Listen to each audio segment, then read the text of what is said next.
কবিতার শিরোনাম স্বার্থের শৃঙ্খল। বিশ্ব সংসারে সুসভ্য ভদ্র শান্তশিষ্ট মানুষ এখন ভুগছে দুশ্চিন্তার আগুনে। কখন কি ঘটবে কিছুই জানে না তারা। সবকিছুই তাদের কাছে এখন অজানা। বেশিরভাগ ব্যক্তির দিন দিন বৃদ্ধি পাচ্ছে লোভ লালসা। অল্পেতে সন্তুষ্ট থাকতে চায় না তারা। কোনো পরিবার পাড়া প্রতিবেশীদের বিপদের সময় থাকতে চায় না পাশে। কেবলমাত্র স্বাচ্ছন্দ্য বোধ করে তারা নিজের স্বার্থটাকে বড় করে দেখতে। পছন্দ করে তারা নিজের পরিবারকে স্বাবলম্বী করতে।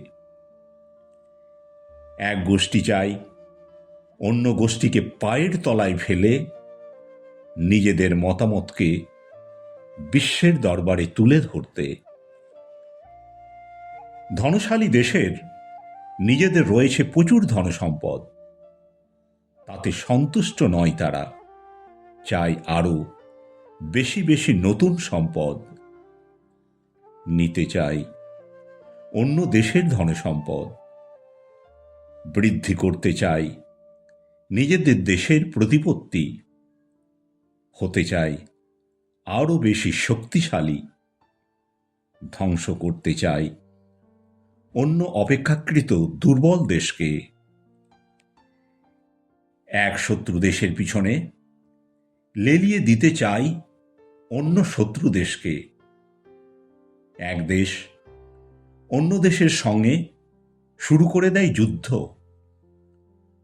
উভয় দেশের উন্নয়ন হয়ে যায় স্তব্ধ।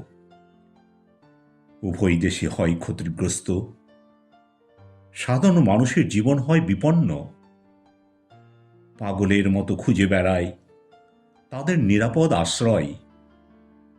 নষ্ট হয়ে যায় তাদের ধনসম্পদ। ধ্বংস হয়ে যায় পুরনো ঐতিহ্যমণ্ডিত ভাস্কর্য। দুর্বল হয়ে পড়ে উভয় দেশ। তখন তাদের সহজেই কবজা করতে পারে ধনশালী দেশ।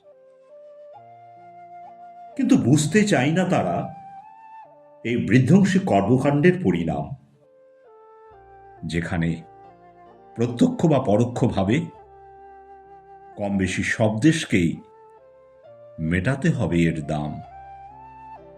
আর নিরীহ মানুষদের হবে না দুশ্চিন্তার অবসান।